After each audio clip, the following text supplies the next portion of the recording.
লাক্ষা শিল্পের পুনরুত্থানের লক্ষ্যে অভিনব উদ্যোগ।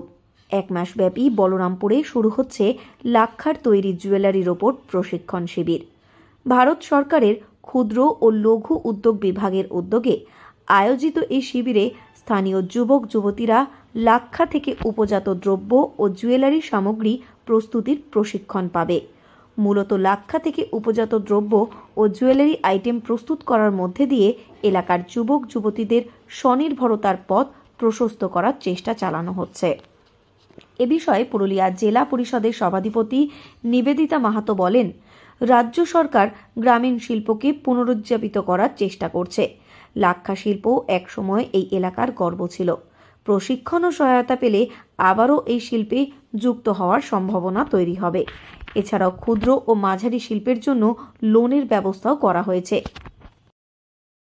ছোট যারা শিল্প করতে আগ্রহী তাদেরকে একটা বিশেষ প্রশিক্ষণ শিবিরের আয়োজন করা হয়েছে এবং সরকার পক্ষ থেকে আমরা যতটা সম্ভব তাদেরকে সাহায্য করা এবং লোন নিতে চাই। বিভিন্ন দিকে সাবসিডি আছে। আমরা চাই যে এইসব ছোট ছোট উদ্যোগ নিয়ে এলাকার যুব সমাজ এগিয়ে আসুক এবং যুব সমাজ এগিয়ে এসে তারা স্বনির্ভর হোক এবং নিজ উদ্যোগে করুক এবং পুরুলিয়া জেলা তথা বলরামপুরকে এগিয়ে নিয়ে আসুক। এ বিষয়ে ভারত সরকারের ক্ষুদ্র ও মাঝারি শিল্প বিভাগের সহকারী ডাইরেক্টর সুদেষ্ণা দাস বলেন, কেন্দ্র ও রাজ্য সরকার মিলে জেলাভিত্তিক ক্ষুদ্র ব্যবসায়ীদের আর্থিক সহায়তা প্রদান করছে।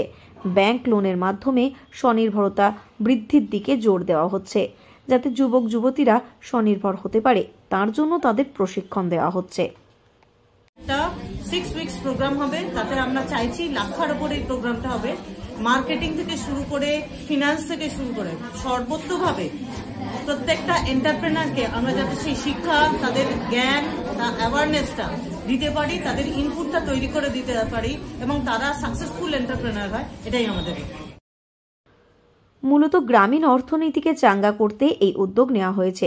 লাক্ষা থেকে উপজাত দ্রব্যের মাধ্যমে স্বনির্ভরতার পথ প্রশস্ত করতে এই উদ্যোগ আগামী দিনে যথেষ্ট উপযোগী হবে বলে মনে করা হচ্ছে। পুরুলিয়া থেকে শর্মিষ্ঠা ব্যানার্জির রিপোর্ট, লোকাল 18 বাংলা।